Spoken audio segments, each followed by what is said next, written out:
Okay, please take your seats. We want to keep going. I usually use this part of the show to reaffirm our positioning in the marketplace, recalibrate what we've done the past year and what we're planning to do in the coming year. And this year we're going to deviate or change from that a little bit. I still want to emphasize, as you see from all our point of purchase, our positioning in the marketplace is consistent. It will stay consistent. It is in furniture today, and every issue it's directly next to Dave Perry's column. We intend on maintaining that position next year as well. We're the #1 alternative brand, the brand alternative, TheraPedic. I think it's really important that our sales guys, not only in the United States, but internationally, that's our story. Our story is we provide an alternative. We provide an alternative to the top tier guys that are very top heavy, clumsy, slow. They're not as quick footed and as flexible as we are. And we provide an alternative to what we call the no-name brands that don't have a lot of the resources or the brand integrity or the brand awareness that TheraPedic has. So we have a really good story. We really stuck on a really good positioning about 5 or 6 years ago. It's evolved, but the story, the biggest tenet in advertising, successful advertising, is consistency. And our program has been very consistent.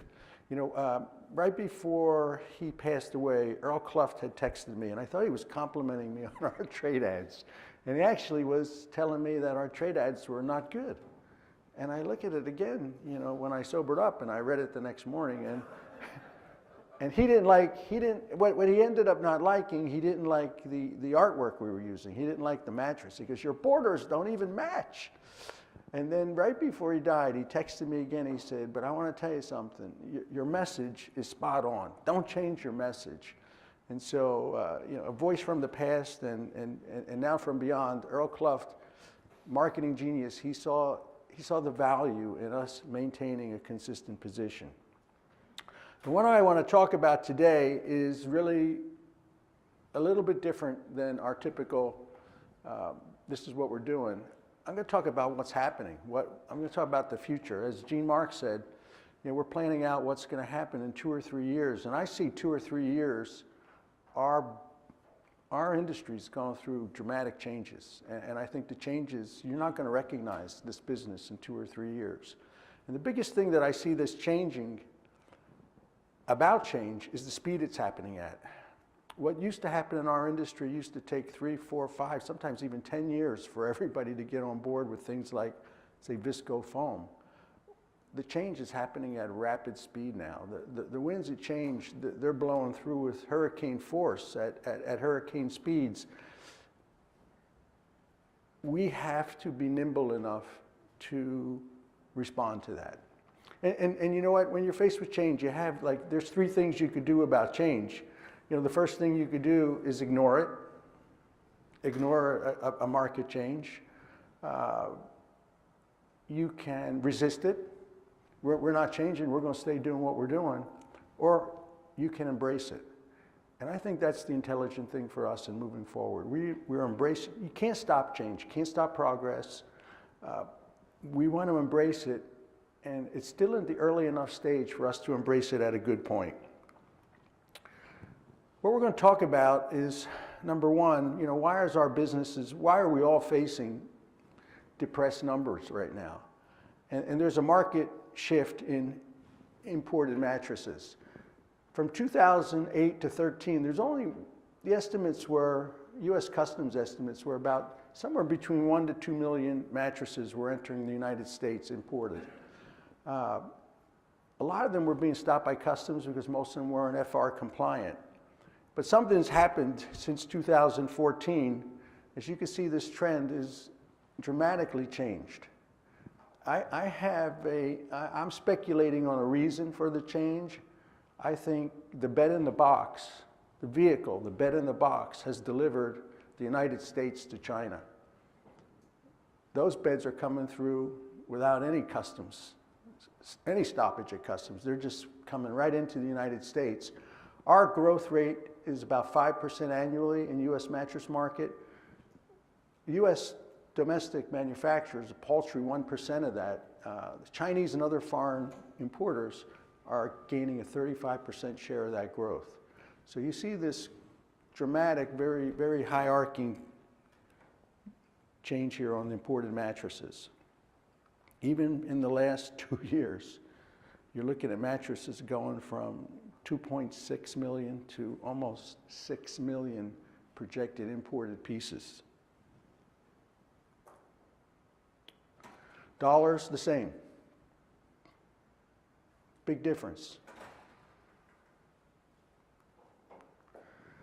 In China is 80% of that.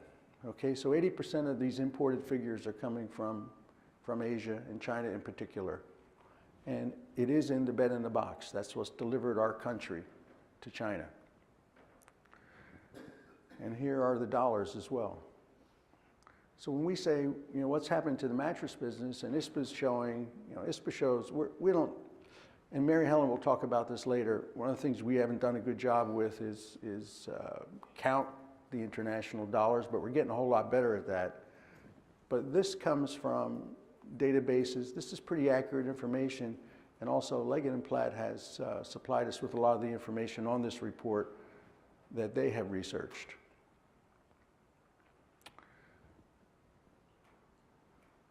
The situation is that the Chinese government importing these mattresses, they're dumping them in the United States, and that is they're being sold far less at their market value. Usually it's below the prices, the product of the price that's sold at home. We have Mark Kinsley here. Mark, would you like to pick this up, even elaborate on this for us? Sure, yeah, so, is my mic on? Yeah, so, the way it's working, it's almost like, when I look at this market, mic on? Am I up? Can you hear me okay? I think it's on. I can talk loud. You got to get that guy mic'd up. He's one of the Dos Marcos guys. I mean, you can't be without a microphone. I want a t-shirt. I am the host. 30 million. I think that's about 40 million. Yeah. Maybe you should come up here then, and can we hot mic on? Yeah. So this is our first technological snafu already. It's only 10:30 and we already screwed something up here. Okay, perfect, yes. That's better. That feels much more comfortable and familiar. Yeah. And louder too. Yeah, there we go.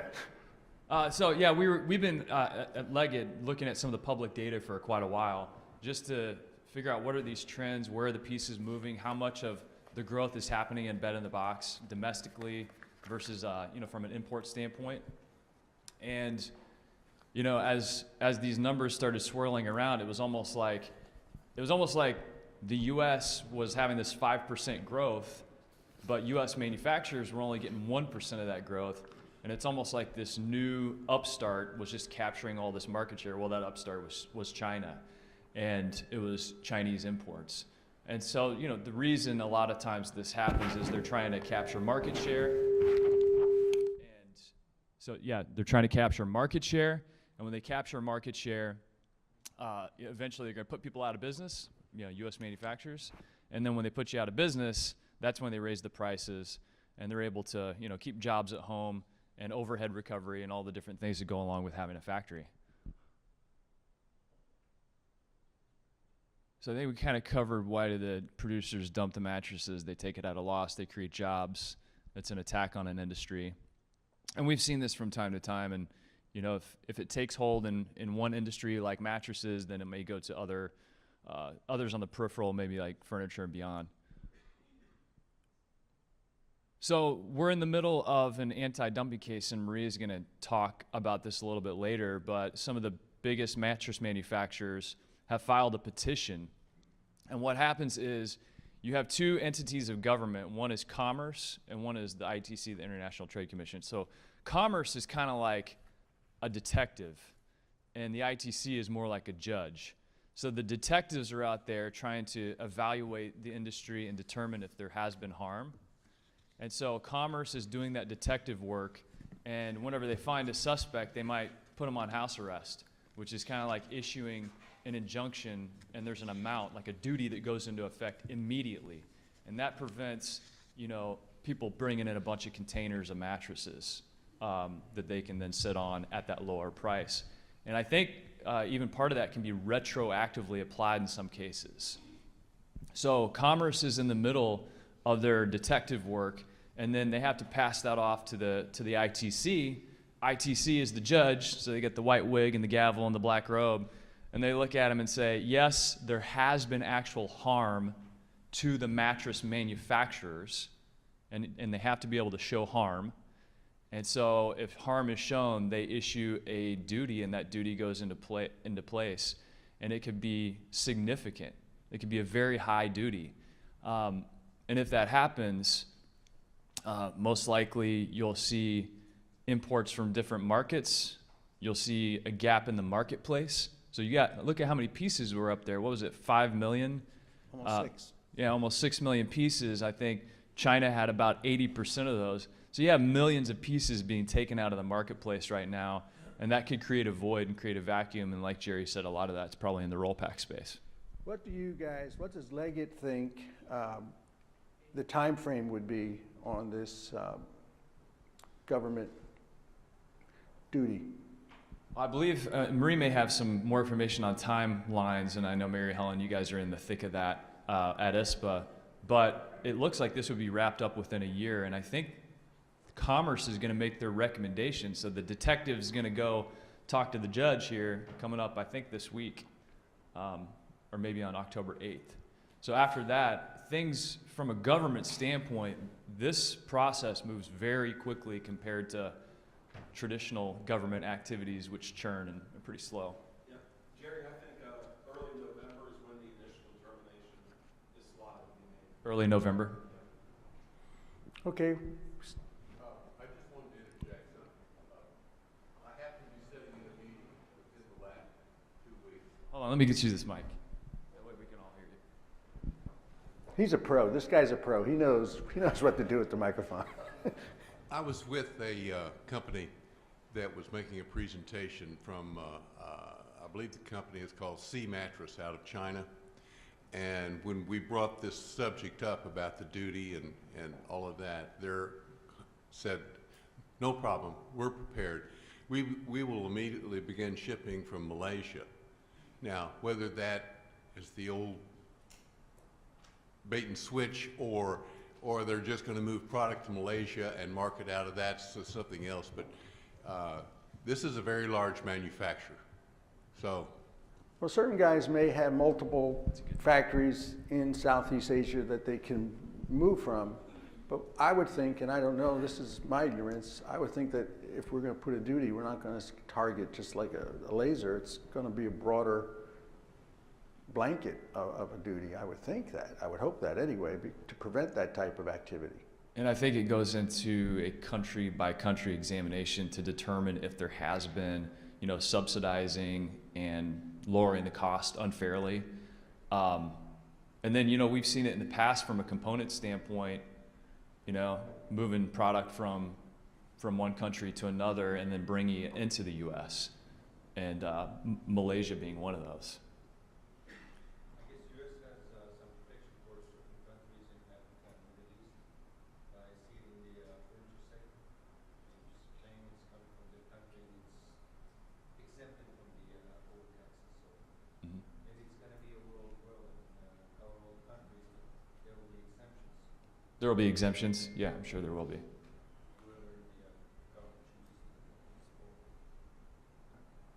Mark, stay hot with the microphone where we are, and we probably call you and Dan up again as this presentation carries on.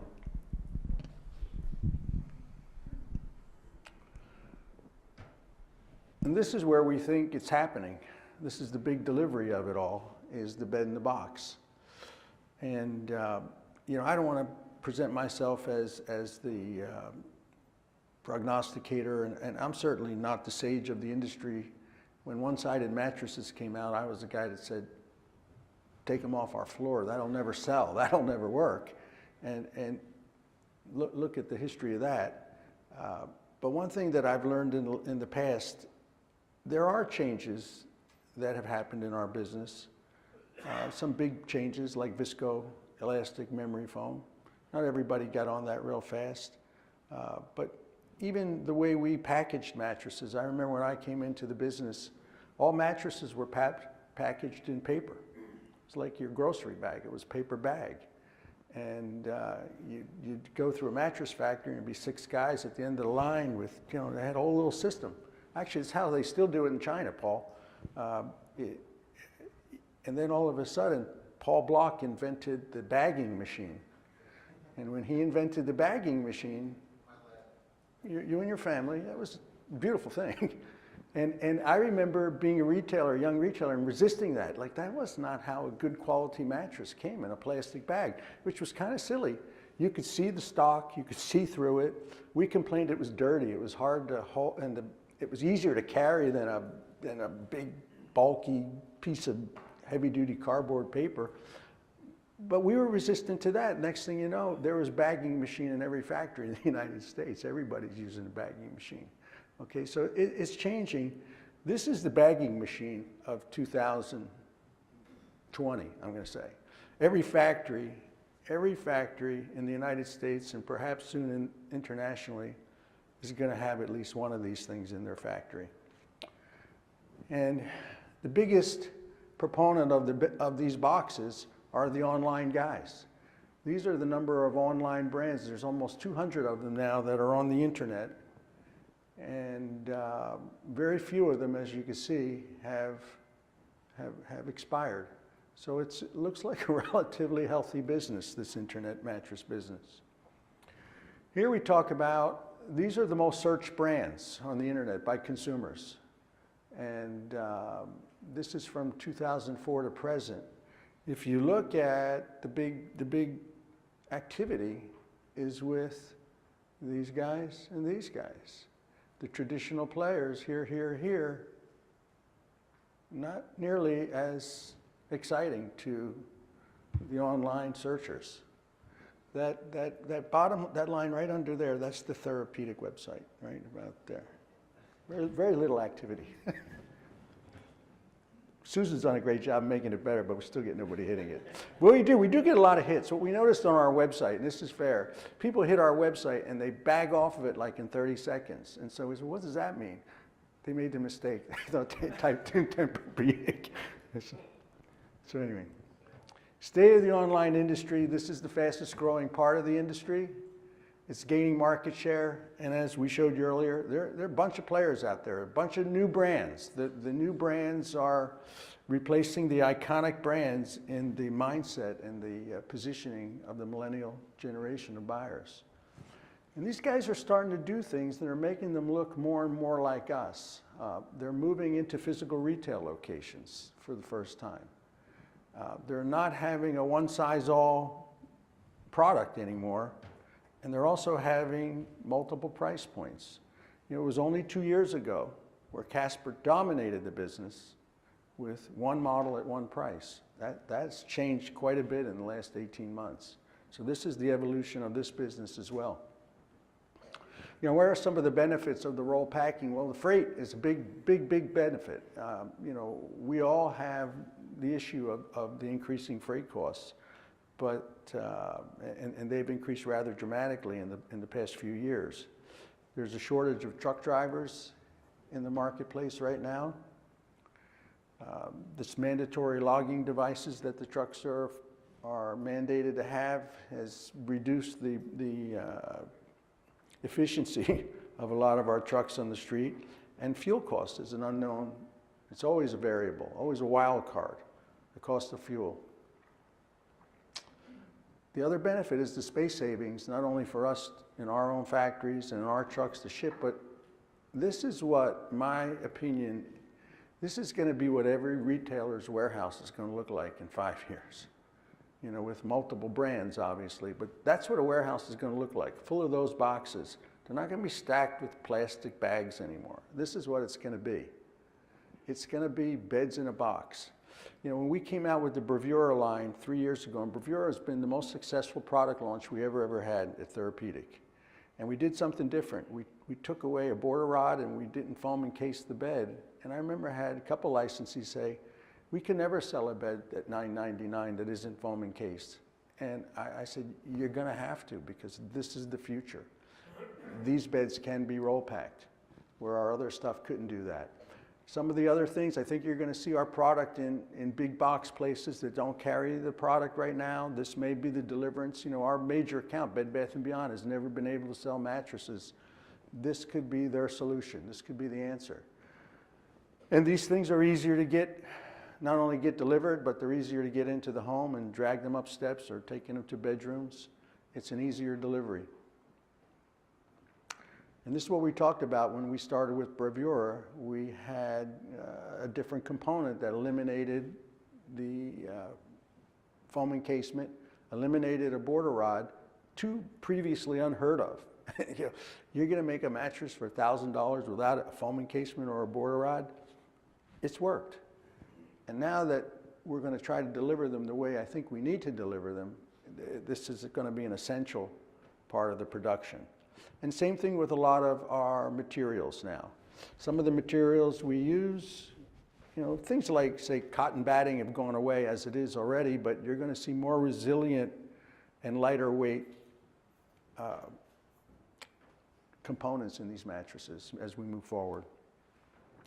So here's our gig. Here's the problem. You know, we have a problem and we think we have a solution. The problem we have is the market's changing faster than we in our factories have been able to respond to that change. The solution is everybody has to spend $300,000 on a roll pack machine, because that's the way we're going to combat one of the ways we're going to combat the imported business. But we've come up with a program. This could be a bridge program, it could be a forever program, or it could end up becoming a hybrid program. And Dan, you can add to this more, but essentially what we're going to do is we're going to develop product with Leggett & Platt for the January Las Vegas market. We're going to come up with 3 models, 3 hybrid models that are going to be roll packed, and they're going to be delivered to us in boxes. And they're going to be made by Leggett & Platt in Tupelo, Mississippi, okay? They'll meet our spec. It'll be made to everything that we design. And then they're going to have options. We can either deliver this line of goods, and we're only going to start with 3 beds, but we're going to start narrow, and we want to be strong with it. They can either deliver them to us on trucks that may carry coils or other bedding components to us. They can deliver them directly to our retailers if we want. We'll have a program on that. Or Leggett & Platt will also be able to do fulfillment directly to the consumer if that's a way that we choose to do this. I think we need to be in this business tomorrow, and not everybody can afford, or not even the money. In some factories, it's the space. Where do I put this roll pack machine? We're going to talk a little bit more about that in a few minutes, but in the interim time, we've made a strategic alliance and a partnership with Leggett & Platt, our largest vendor, our largest supporter, and this is a solution for today, for tomorrow's problem. And do you want to add to this at all, Dan? Please do. Jerry, what I would like to add is, you mentioned the bridge. We would love to start selling you the finished mattresses as you all develop roll pack in your market, and then you could eventually get into making them yourself. So it could be a short-term bridge, it can be a permanent program. We're here to support you. We'll sell you components, machinery, or finished product. So right now we're doing a lot of product development, and like Jerry says, at January market we will have a 3 good, better, best line of TheraPedic branded beds we'll be showing. We're going to market this, obviously. It's going to be our gig to market it. I mean, Leggett, we appreciate your help, anything you could do to help us with this, but you know, the critical part of this is right here. This is the magic. You know, how are we going to get these things? And you guys are confident that you can deliver this product to us in a timely and manageable manner? Absolutely. Yep. That's essential to us. And I see it as a bridge. And the bridge could last for a longer period of time than I envision it to last. But I think eventually everybody in this room who's in the manufacturing business is going to need to talk to this next guy who we have coming up here, which is Leggett's machinery guru and president, Mr. Paul Block. There's no piano up here, is that okay? I mean, you still want to talk? I mean, you seem a little bit disappointed. Are you coming up? You know, I could sing. You really can't sing, but. So am I on? Am I on? Everybody can hear me? Yeah, come Okay. wherever you want to Give be. me It's a, fine. you got the clicker? Put on a Yankee game. Let's see there. How do we get to the next one? Oh, there we go. That's not it. You want to get to. There's a, We need a little bit of help here to Just- get to Paul's presentation. well, I'll give you a kind of a little background first before I get into the product a little bit. So for those of you who don't know me, well, a lot of you do. It's a very friendly room. It's nice to be here. First of all, thank you to Jerry for inviting us to come here. I'm with Global Systems Group. Global Systems Group is Leggett's machinery division. And we're a manufacturer of machinery in factories in the U.S. We have 2 factories in the U.S. We have 1 in China. We have 1 in Croatia. We also have partners in Spain and Italy. We have 2 partners in Italy. We have a partner in Denmark that makes waste disposal systems. So we're a broad manufacturer of anything that's in your factory to manufacture mattresses with. We can help you. And we work on new product development. We work on creating machines for the future. And the biggest thing that I try to do, and I want to do more of this with all of you, is get together, understand the factory issues that you have, the production issues that you have, and what you guys see going towards in the future. And then we can get ahead of the game and try and develop machines for you for the future. And that's, I'll give you a little history story of roll packing and what we've done with roll packing. Years and years ago, and like I think it was around 2004, I went to a Interzum in Germany, and as you try and do in the equipment business, you want to see what everybody else is doing.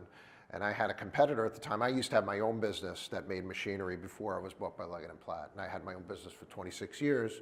And about 8.5 years ago, I sold my company to Leggett & Platt. So I would walk around, and I went into and I looked around the Leggett booth. I didn't want to walk in. I don't want to be rude. And I saw this machine sitting there. I was like, what is that machine? And it's by a company in Italy named Technomac, and it looks like they're taking mattresses and squeezing them down, and they're putting them down to this big, and then they're turning them and rolling them and putting them. What are they doing? These people are crazy. What's wrong with these crazy Italians? They're making this crazy machine. What is anybody going to do with that in this market? It winds up in Europe. They were doing some of that, and it was getting some. They were having some success, but not selling a lot of machines. And it got us thinking, thought about, is this something for the future? And we're like, nah, like Jerry said earlier when he first started sort of 2 single-sided bed, he's like, that's nuts. We thought the same thing with roll packs. So years go by, machine keeps out being shown at the show, sold some units.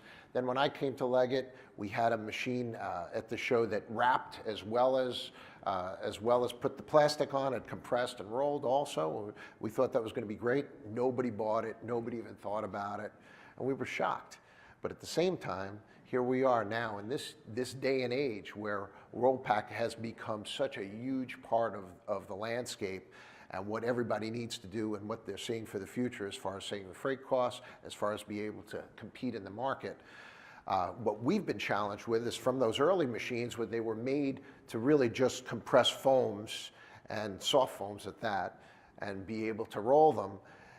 We started selling machinery in US and some other challenging markets that we weren't with the times, because by the time when somebody would say we need a roll pack machine, they'd send us their samples and we'd do the testing and we'd say, okay, we got a great machine for them. You know, we'd sell them the machine.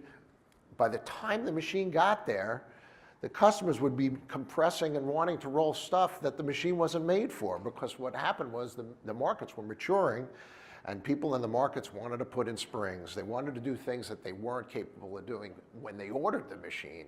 And we've had this continual graduation of the complexity of the machine and the demands of the machine in the market. And we've really had to continue to evolve the machine and to grow in our productive capabilities and how our designs work to make these machines so they're bulletproof to work on these kinds of products. And that's been the biggest challenge, and we've had some great success recently. So it's been wonderful.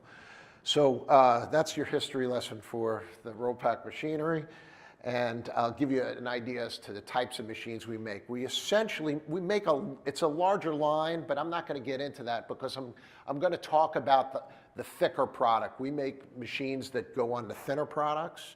But I'm going to talk mostly about the thicker products, which are what we call the -2 models, the 306, the TK306-2 and the TK381-2. One is more of a manual system where you would wrap the mattresses in a plastic bag, just kind of put the mattress inside manually, and then it goes into a compression platen. That platen will compress it down to it's practically nothing, and then it'll go into the Rollpack machine.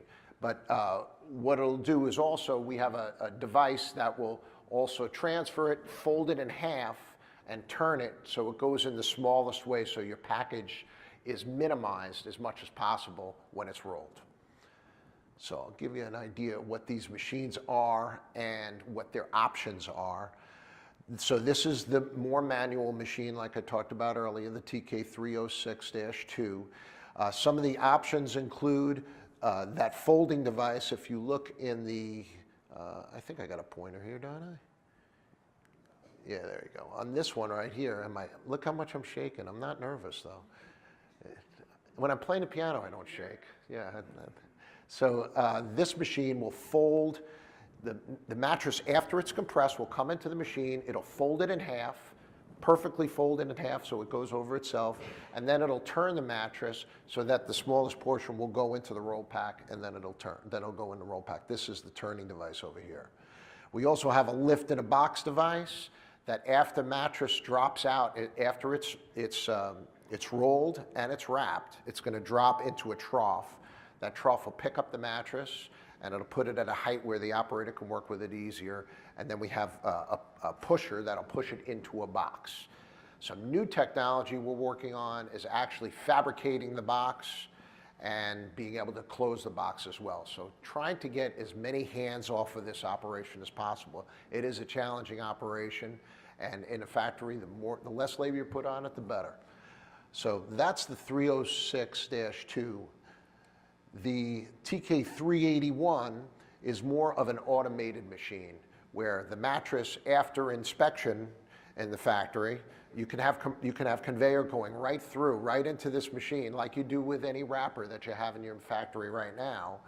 The mattress is going to come in, you're going to inspect it, it's going to go into the machine, it's going to wrap, it's basically going to take 2 rolls of plastic, and the plastic's going to be wrapped around the mattress, it's going to be sealed on 2 sides, so you'll have basically 3 sealed sides, and then it'll compress, and then it'll seal the last side. So then you'll have the thin mattress will come out. It'll also have the same option on the back where you can fold it in half and turn it, and then it'll go into the Rollpack machine, which will roll it up, put it in plastic, and then you can drop it, have a similar mechanism like I talked about earlier, where it'll lift it up and put it in a box. We also have a stretch wrap device. That's an option as well. So instead of using plastic to roll it in, sheet plastic, you can use stretch wrap. So some people prefer that. So that's the basic machine with all the options. There's film wrapping capability here. This is the staging area where it's going to go in. It's going to take the mattress, it's going to align it. Our machine, we go into the center. We go the long way in our machine when we compress it. What that does is it saves you film. You don't have to use huge widths of film in the machine. You can keep it as small as possible, so you save a lot of film that way. and it's a great option. It also allows you the option of going the other way if you wanted to for some reason. If you wanted to stay with the same film and you never change sizes, that would be a good way to do it. So those are your options, and you have the stretch film as well. And this is the compression unit back here. As you see, it's a fairly lengthy machine, takes up some room in the factory. What's different about our machine is we have an adjustable roll cage. So depending on the capabilities of the materials that you're using to be compressed, we're going to be able to adjust that roll cage so that we can compress it to the thinnest diameter. So the thinner you make that diameter, the more room you have in the truck. And that's kind of the way we go about things. We're trying to make you the smallest package possible. These are basically talking about the two machines and some of the functionality associated with them. The difference is this is not a machine that does wrapping. This machine does wrapping. The great part about the machine that does wrapping, you could replace your wrapper with this machine, and you could continue to just wrap mattresses, and then when you want to do roll packing, you choose and have that particular mattress be roll packed. So you have tremendous flexibility. You can replace your current wrapper if you have an old wrapper and you want to replace it, or you want to add to your production to have an increased productivity in your factory. You could do it that way. You can load the bed in either direction in this machine. We maximize film usage, as I said, and as far as the types of mattresses you can run foam, you can run inner spring beds, you can run quantum edge or active edge. You can run some pretty heavy stuff in there. As long as you don't have a border wire, you got a pretty good shot at getting this thing through. Now, one thing you have to consider, and I'm sure you all are experts on this, but it's something that is a big part of this, is understanding your foams and understanding your ticks that you're using, because you want to have materials that come back to their original size, and that's one of the tricky parts of this whole thing, and it's all doable. So this is the size of the smaller machine, the more manual machine, the TK306-2. So it's about 13 by 31, 32. And this is with the folding section in it, so you could save about, I think it's another 10 feet or so if you take out the folding and turning device. So, so it's not as, this particular machine is not super gigantic. It's not crazy. It could fit in the corner of Mark's factory, as a matter of fact. Then you have the TK381-2. This is the footprint. It's a little bit larger, and you're getting to like 45 feet across. The width is pretty much the same, but you need a little extra space for the roll pack machine. So it's a fairly big system as far as that's concerned. I could show, in a standard factory layout, here we're replacing the current wrapper and some of the conveyor, and you're able to fit it in there in that size. If you want to compare it to the size of some of your current wrappers, this is a Websco wrapper, this is an ME104 Morello wrapper, and this over here is, I can't even see what that says. Oh, this is just showing another configuration where we're putting roll pack off the side, where you're running it into a wrapper, and then you can go this way on it. So there are some good options on it. It's definitely going to take up more room, but it gives you capability that you haven't thought of before. This is a little video that I'll show you.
So my biggest question is, did you like the music? That's the that was me actually. I wrote that music. That's one of my fun things that I get to do is I write the music for our videos. So it's another fun thing for me. So I enjoy that. In essence, what this does for you is it allows you production flexibility in your factories. It increases your shipment size by 2 to 3 times. And you saw that illustration in that video of seeing the queens go into a space and then being able to double that. That is actual fact, and that's true dollars in your pocket as we're going to see shipping costs increase dramatically in the States over the next couple of years.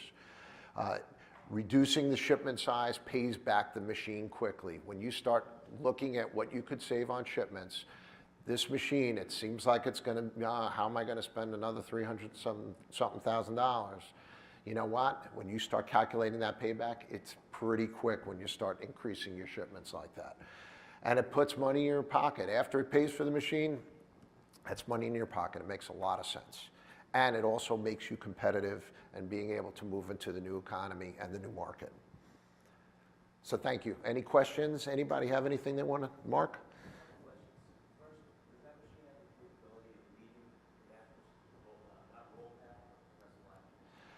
The trick in that, it does. The problem is there are no plastics right now that will stay compressed. They will eventually come back. So the only way you could do that is put them in a stack and wrap them up with strap and hold them down permanently, because any other way that plastic's going to come back. There's no way, unfortunately.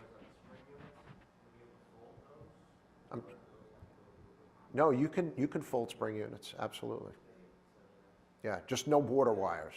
The only one that's a little tricky is our 1016 with the smaller diameter coil in the middle. The density is so great. Every other quantum edge you can fold and roll. Jeffrey? The shelf life. I know we had a foam bed that was like from October.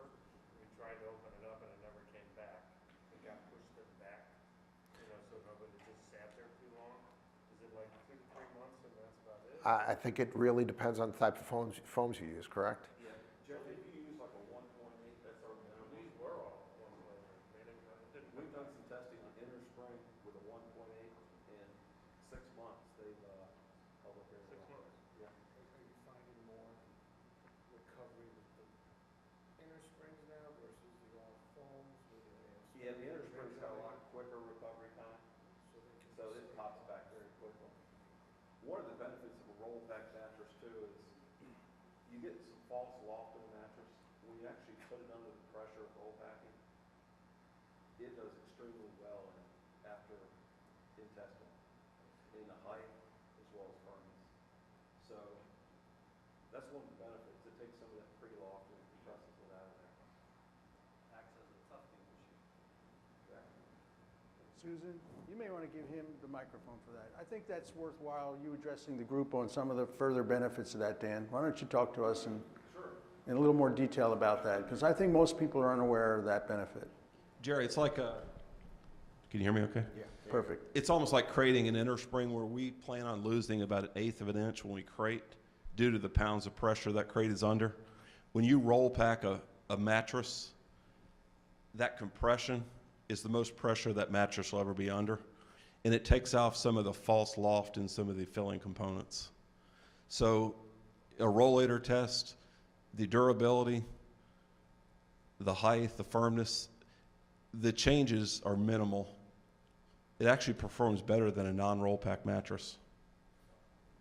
So it sort of cures a mattress. Exactly.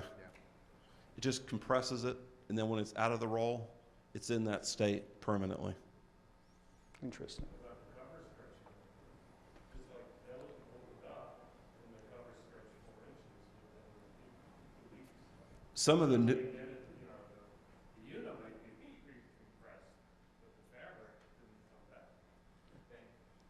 It's all, Jeffrey, it's all a design, how you put the mattress together, or how you design a mattress, so you plan for that. It's like putting a cushion or a furniture cushion. You'd have to have it like 3 inches tighter. So when you look at the pre-compressed mattress, it's gonna have a tighter cover, and then after compression,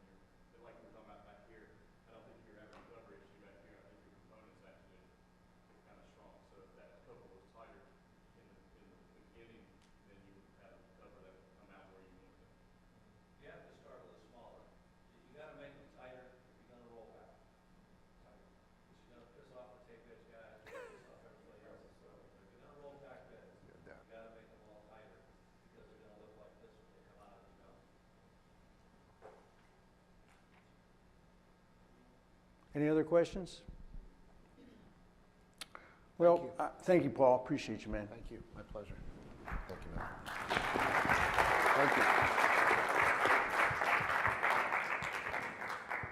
This is the future, and the future is right here, right now. And due to this strategic alliance that we developed with Leggett, we think we have a solution for everybody immediately to at least begin this process. Dan, is there any place that Leggett can't service in our dealer network? Not at all, Jerry. Our licensing network? No. The U.S. will ship and produce product in Tupelo, Mississippi. So will you ship product just alone, or would product end up coming on truck with coil units as well, or how would the efficiencies be with something like that? That's something we can work through. Right now, we're quoting you based on FOB Tupelo, Mississippi. Okay. That's something down the road we can look at, possibly with interstring shipments. Okay, good. Any other questions about this program and how we're doing it? Dan and Mark Kinsley, the experts really from Leggett, are going to be here throughout tonight, right? You guys are here? And they're available for any questions that you guys think about in between that you want to ask them. And we're thinking about questions. This is a fluid program, so we're still tweaking it and making adjustments to it to present it for everybody in January. We're going to have a product that we're designing, and it's a team designing it. Chris Sanders, Darren, Jeffrey, myself. We're going to design 3 models. They're going to flank the American Glory line that we had released in July. They're going to be on the lower end, and they're going to come in boxes. So it's going to be, and this American Glory line, I was thinking about it, we could very easily adapt it for any country. It could become Australian Pride and, you know, Asian design. We could do, and we'll use the same imagery. We'll use flags, we'll use whatever the patriotic themes are in that particular country. But this could be a really good thing for, it doesn't have to be American Glory. It could be Australian Glory or Australian Pride, whatever the buzz would be for Australia. Australian kangaroos or something, I don't know, be jumping around. I know you guys do that anyway. Put little kangaroos in all their Australian-made beds, made in Australia, which is kind of cute too. Anyway, that's our program. We'll be around to talk about it, and we're pretty excited about it. We think it's a really good solution for everybody. But next up on our docket, this is one of our always most popular speakers every year, year in, year out. He always gets the highest ranking of all when we do our surveys. What was the best thing that happened in the meeting? Dave Perry. We love Dave Perry's speech the most. Dave Perry's jokes, not so much, but Dave Perry's speech, good. So Dave's got, I think, a very timely presentation to us this year. It dovetails very nicely with what we're talking about here all day today. And without further ado, here he is, the executive editor of Furniture Today, Mr. David Perry.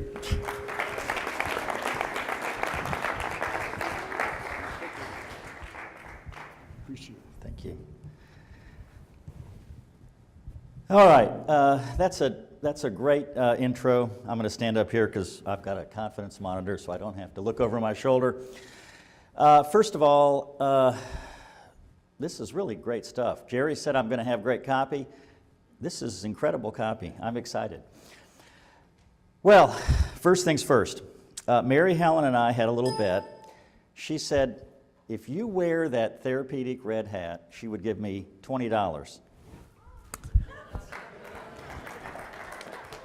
Boom. No, it was 40. Actually, it was 40. Okay, it really wasn't.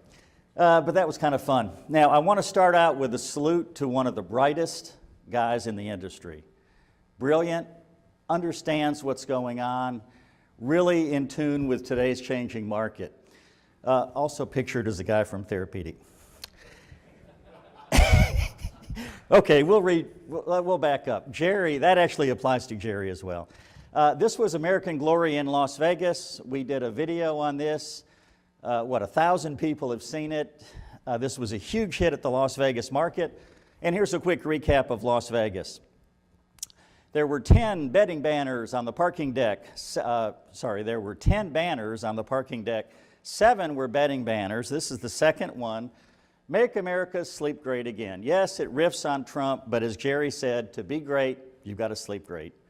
How true. This is the display in the showroom. Great point of purchase materials, nice display. This mattress line, I can confidently tell you, got a 5-star review from the banner that has 5 stars on it. 5 stars, 5-star review. That one didn't work at all. These beds have USB ports that plug in. Neil Grigg is working on this product. This is a great idea. The box springs used to mean something. Now they don't. Now that box springs can mean more. Everyone needs more charging capabilities. TheraPedic was one of the sponsors at the Magowitz event in Boston. That's Roger Magowitz with the TheraPedic banner. So it's good to see you guys there. And I want to just briefly talk about there is a highly trained elite warrior who was at the Magowitz event, skilled at hand-to-hand combat, deadly, accurate marksman, just an elite warrior. He's in this picture, and there's also a former Navy SEAL. You know, I just keep trying this joke over and over. That is James Hatch, who is the elite warrior. He was on SEAL Team 6. Some of the SEAL Team 6 members on his team went out and got bin Laden. And sadly for James Hatch, he was on the Bo Bergdahl rescue mission. He shot one of the bad guys. The bullet went through the bad guy, killed his dog. He was badly, badly wounded in that attack, and he's written this book. It's called Touching the Dragon. It is an incredibly meaningfully written book, and he talks about the challenges we all face. And I asked him, I said, who is the dragon? And he said, we all have dragons. And his dragon was overcoming this horrible injury. He was in the hospital for a long time, and he has created a foundation called Spikes K9. And Mark Kinsley knows about this. We saw James Hatch was at the Magowitz event where this picture was taken. Touching the Dragon. He was on Anderson Cooper, very thoughtful guy. Yes, he's an elite warrior and hero of the American military, but also a thoughtful and introspective guy. So I would recommend that book to you. I'm going to talk at the end of my talk about Earl Cluft. Earl Cluft was a legend. As Jerry said, he had some interesting conversations with Earl. I did as well. This is Vine again, which I'm probably mispronouncing. He's a Vietnamese bedding producer who is at Brentwood Home in Los Angeles. This was our last breakfast with Earl Cluft, and this was one of the few times Earl got out of his bedroom and was downstairs in his dining room. So we had breakfast together, had a great conversation. I'm going to tell you what lessons Earl might have for all of us at the end of my talk. But let's start out with this picture. This is Atlanta, Georgia. This is Ponce de Leon, one of the main thoroughfares. I love this spot. Right across the street is a Krispy Kreme donut factory, which I've never stopped at, but always been tempted. But this is an iconic part of Atlanta. This is an old Kodak store. And in its day, it was a thriving, happening place. But what has happened? They had 1-hour color film developing.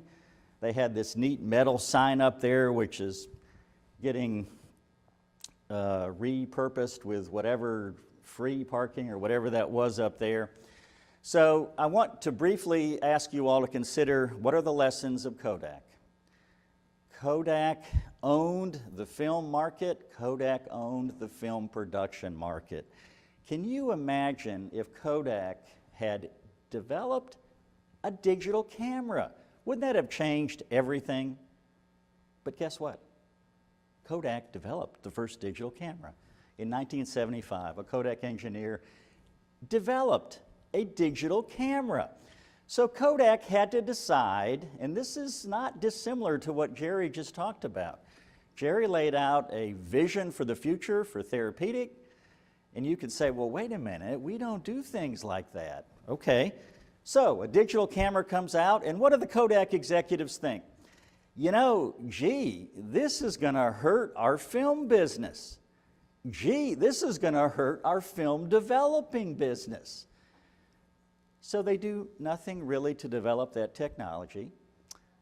And guess what? This now is a relic of a bygone era when Kodak rocked and rolled.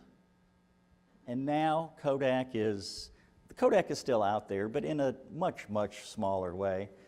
So what did they think? We don't like challenges to our existing business, and we'll just ignore this. Good idea? No, bad idea. It'd be a bad idea for you all in this room to look at all the changes and say, you know, I think we'll keep doing things the same way. And Jerry's done a great setup for me on that point. The theme of the betting conference this year was Who Moved My Paradigm? That's a play, obviously, on Who Moved My Cheese?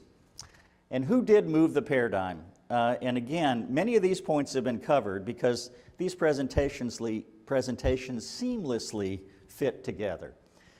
First of all, there are 4 negative paradigm movements, and here they are. China, excellently covered just a bit ago. 1 in 5 mattresses sold in the U.S. is a Chinese import. The units at the end of last year were 4.33 million units, 165% increase. And why does China matter? Look at the right side of the screen here. This is why China matters. Average unit price, Chinese import, $98.50. Average per unit price, U.S. mattresses, $310. So you got a couple choices here as mattress producers. Do you want to sell a $98 product? Do you want to sell a $300 product? I mean, look at this. The UK $896. Now that's Vispring is a leading player. I've been to their factory in Plymouth, England. Spectacular products. It's a high-end line. Okay, there are 3 different ways you can operate. I'm not here to say China is good or bad. Actually, I will get to, there are some bad aspects to China. But China is taking the market and pushing it down. We don't need to sell cheaper beds. We need to sell better beds. So that's one of the paradigm negatives. Here's another paradigm negative, and I have to tell you, I'm on Mattress Firm alert. If anybody gets an alert during my talk that says Mattress Firm has filed 11, I'm out of here. Jerry takes over. The jokes are all downhill from here anyway. But seriously, Matt Firm is critical to our success. Why? Because Matt Firm is our national promoter. They create an umbrella over the industry. We need a healthy mattress firm. Jerry Epperson says that. I say that as well. Sadly, for Mattress Firm, their promotions are skewing to the promotional end of the market. And this is, again, influenced by China. Mattress Firm's basically 20-25% of the industry. When that amount of the industry is in turmoil, the whole industry is in turmoil, basically, because they are the largest player by far. Sales for the quarter ended at the end of December were down 10%. For the quarter ended in March 31, they were down 6%, 133 million euro operating loss. All of that is bad for the industry. The third paradigm shift is the bed-in-the-box guys, and you've seen some of these stats. My source here is Mike Magnuson, CEO of goodbed.com. We did the market share for D2C at the end of 2014. As of the end of 2014, it was 6%. We do market share every 2 years. At the end of 2016, it was 12%. And what is it today? Today it is, I may have this, I may have this in another slide as well, but the percent of retail now could be 15 to 17%. I think Michael Traub said when SSB bought Tuft and Needle that it's 20%. So growing, as Jerry said, growing very rapidly. The leading boxed bed guys, they were up 150% in 2016. They were up 50% 2017. That should say 18 right there. They're expected to be up 40%. Okay, growth rate slowing, but it's still astronomical. And finally, here is another paradigm shifter. Shout out here to the Better Sleep Council. These figures are from the Fluent study done in 2016. Boxed beds can appeal to all consumers, and the boxed bed guys tell me It's not just millennials. However, millennials are uniquely positioned to love this product. Why is that? Millennials expect a mattress to last 6.6 years. Millennials expect to pay $726. Now, interestingly, Nectar, right here, one of the fastest growing, actually the fastest growing top brand, they were up 900% last year. Nectar sells their mattress for $725. So there you go. Nectar is flying, the beds are flying out the door, they're right in that sweet spot. And a couple of key points. Millennial expectations are minimal. They're not expecting the bed to last forever. One interesting question, will millennials purchase another boxed bed? You remember when Tempur-Pedic first came out and people said, well, okay, they'll buy one, but will they buy two? You know what? They have bought two. Does Casper have any second generation customers? No, Casper was launched in 2014. So, those are the negatives that are turning this industry upside down. As Jerry said, pace of change incredibly rapid. However, each of those negatives has a positive, and here the positives are. With China, breaking news, the petition has been filed. You got more details on that today. Analysts say the Chinese memory foam mattresses are offered at retail prices that appear at less than fair value. The analysts who have looked at this that I've quoted say it's extremely likely the petition will go through, and they say things like this: a steep duty of, say, 200% may sharply reduce Chinese memory foam imports. That is totally absurd. May sharply reduce? Wrong. Will sharply reduce, will largely eliminate Chinese mattress imports, I predict. However, here's the key point. Importers are already looking at other countries. The analysts tell me some of the Chinese mattress producers are already investing in other countries. The mattress industry is a global industry. Mattress companies will find other countries to go to. So that is the positive side on China. What's the positive side on Mattress Firm? Well, I say here perhaps Mattress Firm will be less promotional. Let's hope they are. They're giving away adjustable bases. Why are they doing that? It's the hottest, fastest growing category, and they're devaluing it by giving those away. Wish they wouldn't do that. They will be downsizing. Now, how much downsizing is the big question. Sam Woods, who used to work at Matt Firm, told me the other day they could close 200 stores and they would be profitable. The analysts tell me it's going to be 600 to perhaps 1,000 stores. Now, is that good? Well, if it's going to be very good for Mattress Firm, and guess what? We don't need 3,300 Mattress Firm stores. In High Point, we used to have 3 Matt Firm stores in a 2-block area. Now we have 2 in a 2-block area, and that's High Point. There are big cities where on all 4 corners of a major intersection, there's a Matt Firm store. We don't need that. We don't need that. Less actually will be more. What's going on at Matt Firm? Results are better. Memorial Day was better. Labor Day, strong results. Business is improving. There's a fast start for a new luxury bedding test program, and guess what name it has on it? TheraPedic. Raymond James analyst Bud Bugach is based in Tampa. Therefore, he was in a great position to check out the new TheraPedic pilot test program at Matt Firm. In fact, I've never seen a report this lengthy. He went and just went crazy. He's got charts, he's got like 6 pages, and he basically raves about this program because he recognizes, Paul, I think you talked about gaps in the market. If you take out China, there's a gap in the Mattress Firm lineup when they took out Tempur-Pedic. The TheraPedic program is getting rave reviews. The sales are going well. Good for you guys. The bed-in-the-box situation, what are the positives? Jerry said there are about 200 companies. Mike Magnuson says there were at 1.200, now there are 175. There's going to be attrition, even more attrition. There's going to be consolidation. It hasn't been as fast as I thought.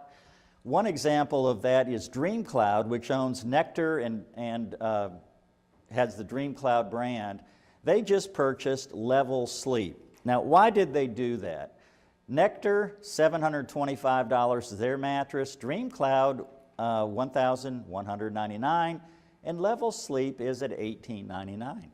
Mike Magnuson of GoodBed.com says, you know what? The BIB guys don't want to sell a cheap mattress. They want to sell a $2,000 mattress, not a $200 mattress. That's great news for us. The problem is Amazon does want to sell a $200 mattress, and they're selling a ton of them, largely fueled by China. A positive for the boxed bed guys is they are the ones, candidly, in this changing climate that are carrying the promotional umbrella. You've probably seen more ads for Casper, Lisa, Purple than for Serta, Simmons, TheraPedic. These companies are way, way smaller. Casper may have a $100 million ad budget. Now, the problem is they're unprofitable, but for right now, it's a great model. They're going to go public, and they're going to be worth $2 billion. So they are just giving money away now to increase their valuation. Look at what Lisa does. They've got great marketing. You see these hip young people rolling around on a Lisa bed, and the guy goes, oh, this bed is dangerously comfortable. That is fantastic. Whoever thinks of a mattress being dangerously comfortable? Sounds kind of intriguing. I mean, we ought to probably all try one. And Purple has a great campaign now, and they go, we've got an important health announcement. Do you sweat the bed? And it is all over radio. It is fantastic. And they say benefits of a Purple mattress, you'll sleep better and you'll smell better too. Okay, we all can laugh at that. That is great marketing. Good for them. Big news is, you all know, Tuft & Needle is now, quote, merged with SSB. That just went through last week.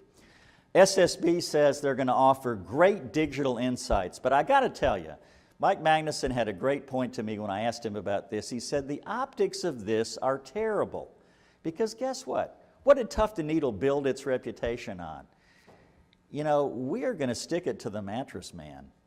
Those mattress guys, they're out to screw you, but we will give you a great deal. You remember mattress stores are greedy? That was one of Tuft & Needle's defining marketing campaigns. And now, guess what? SSB now has a partner that says that all of their customers are greedy. What a brilliant strategy. So we'll see how that plays out. Now, having said that, I do think this. If Tuft & Needle gives SSB retailers compelling insights into how to do better in this emerging market, then all will be forgiven in love and war. In addition, Tuft & Needle tells me they're going to end the mattress stores are greedy campaign. That's good. Are mattress stores greedy? I asked J.T. Marino, one of the founders, are you saying, what about mattress stores are greedy? And he said, well, we never said all mattress stores are greedy. Wrong. You did. When you say mattress stores are greedy, you're indicting the entire industry. And then he said, well, you know, we're going to go in a different direction. So that time has passed. Good for them. However, the founding story of Tuft & Needle is we figured out how to cut out lots of costs that you traditional mattress guys have built in your business. So it's kind of a weird partnership, but it's a notable partnership. The millennials, what's the positive side of the millennials? We kind of obsess about millennials. Do we have any millennials in the room? We have a handful of millennials, one or two millennials. No millennials. There's a millennial. Yes, we love you.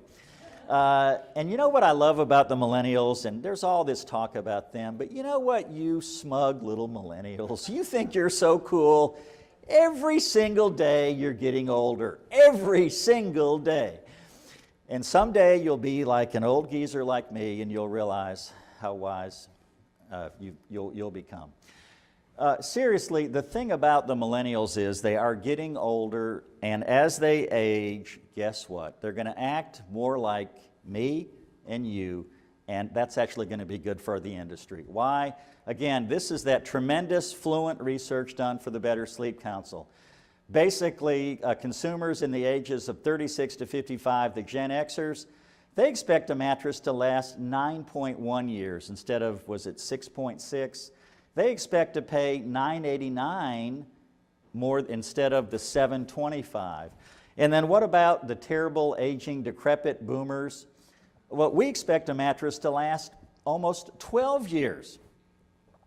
We expect to pay $1,037 for a mattress, far more than millennials. So, yes, millennials rule the world, but as they age, they are going to spend more money on mattresses. They're going to look for better mattresses.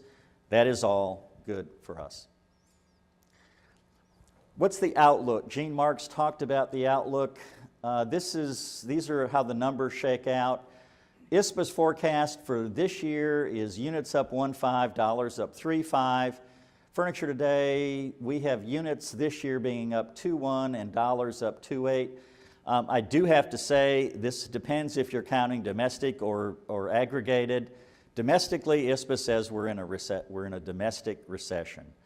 And sadly, we're in the second year of a domestic recession, meaning the domestic industry, U.S. made. When you add in China, we're actually probably growing. One of my pet peeves is I would love ISPA to aggregate all of these numbers and let's have a total consumption number.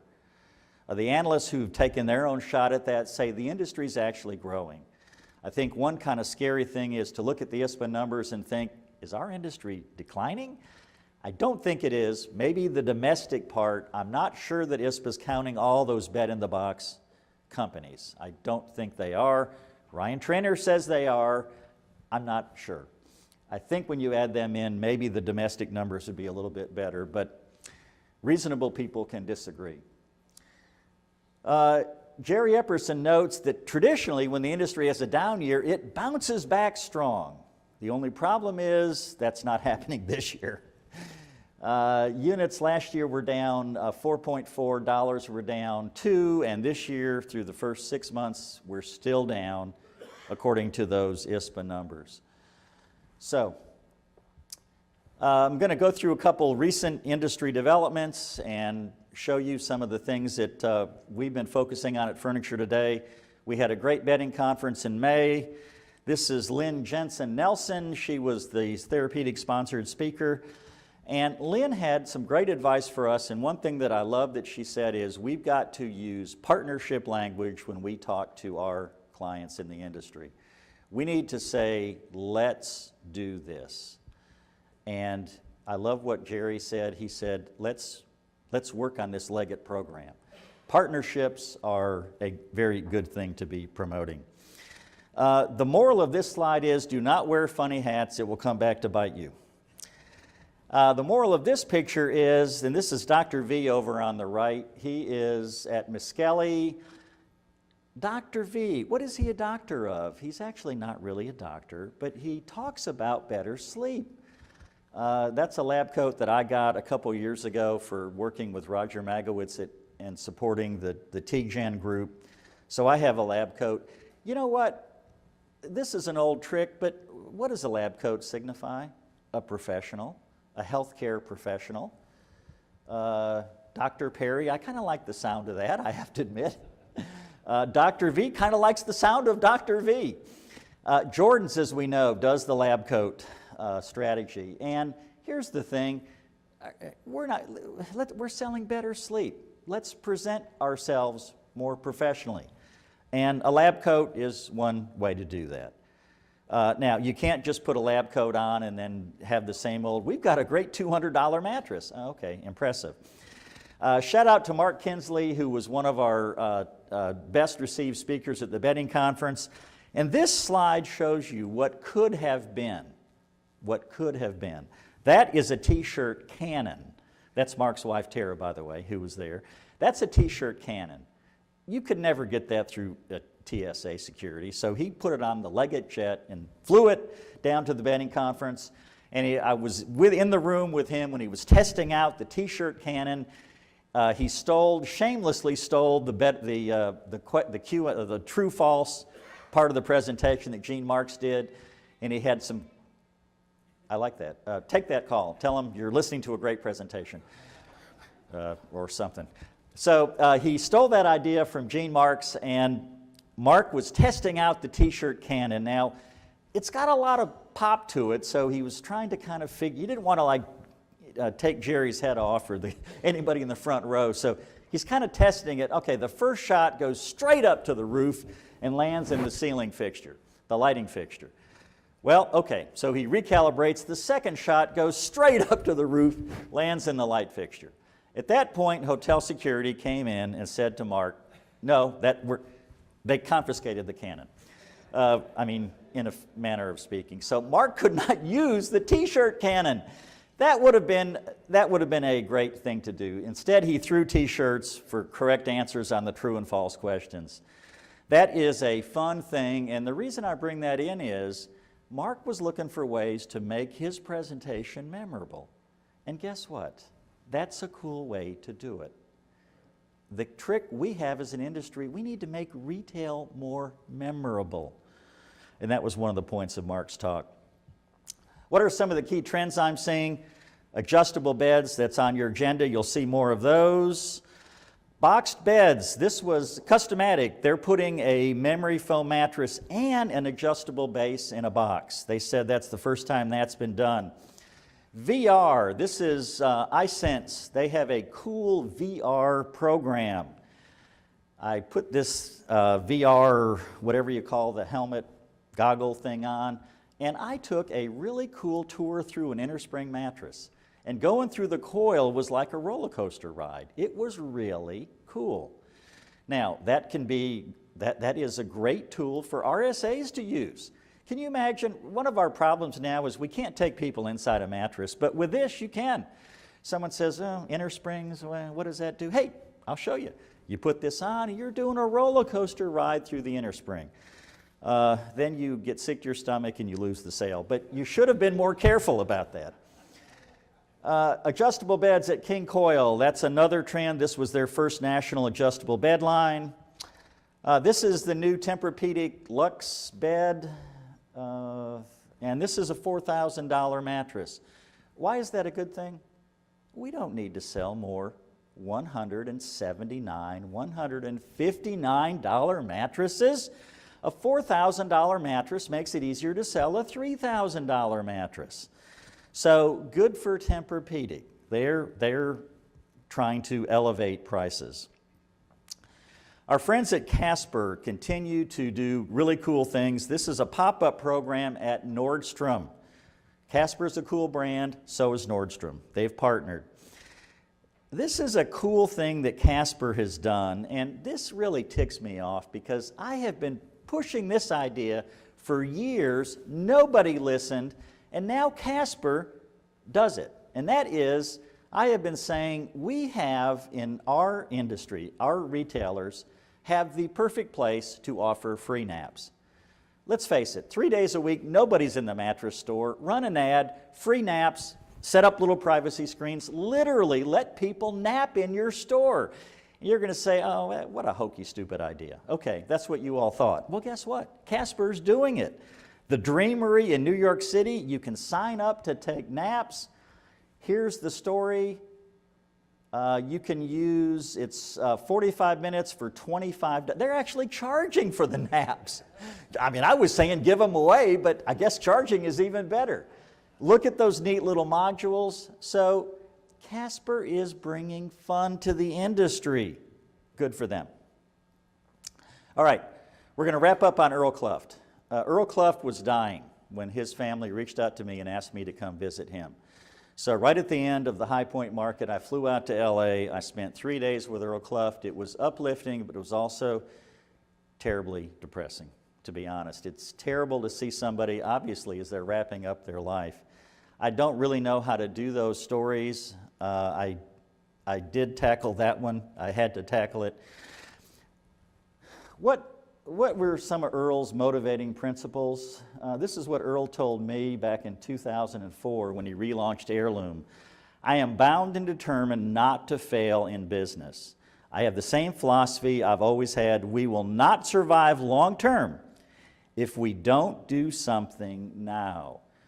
Earl, for all of his incredible success, was terrified that he was going to fail.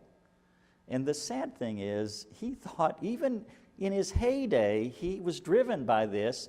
If I don't bust my ass today, I may fail next week. Now, Earl, calm down. You're not going to fail next week. But he acted like he might.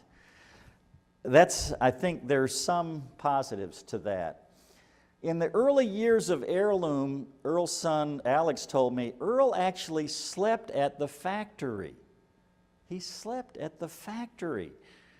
How many of you have slept in your factories?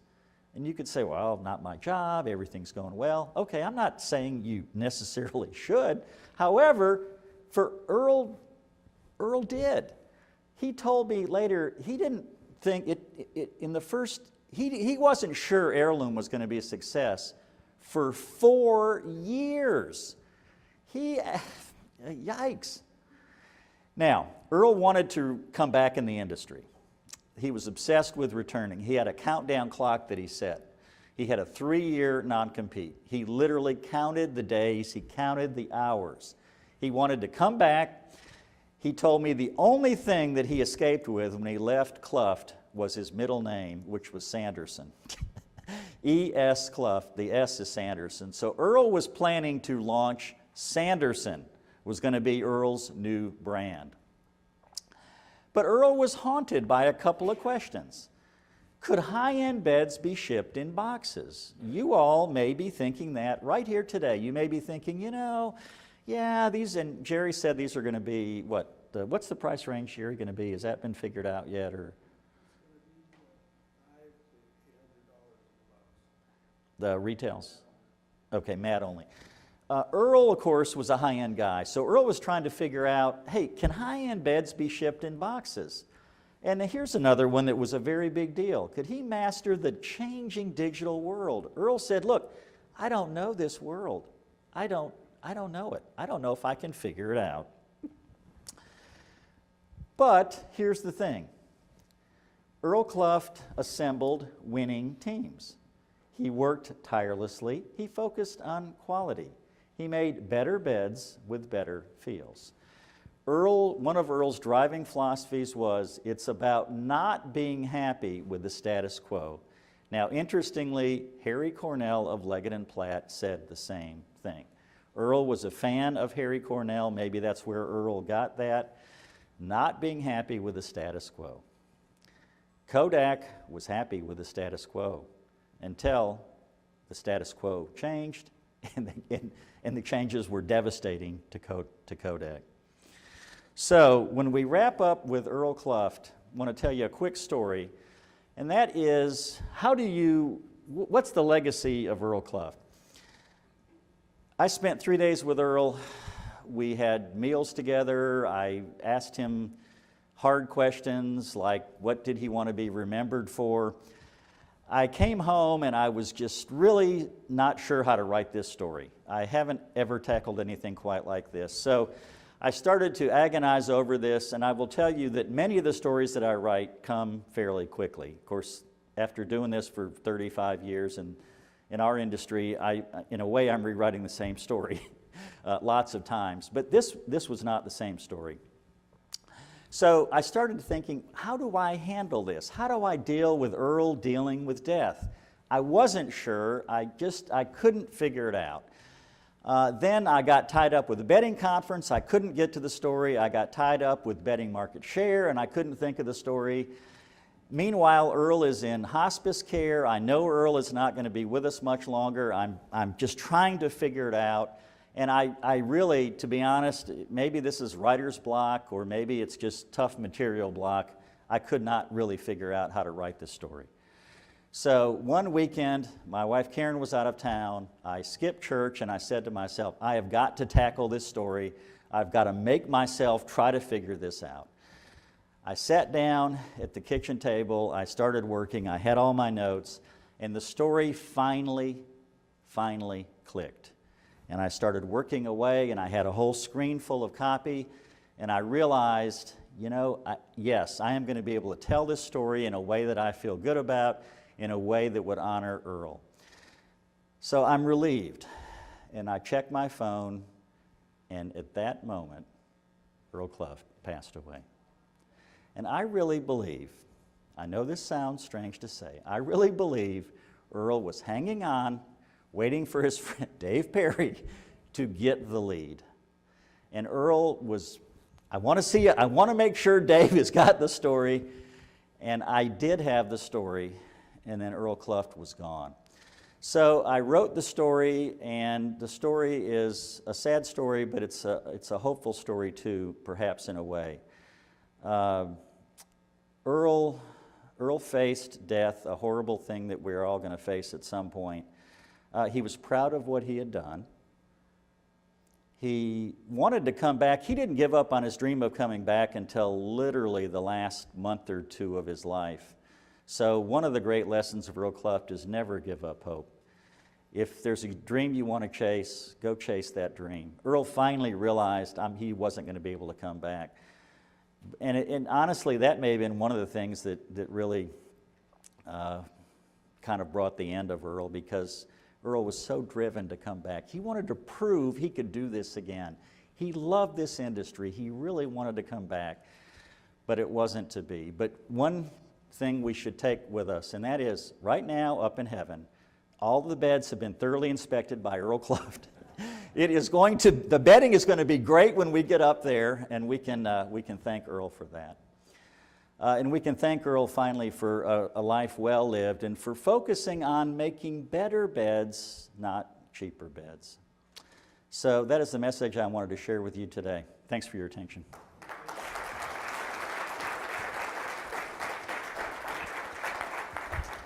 Good job. Thank you. You can't keep the hat. You already got a hat. You owe me $20. Just kidding.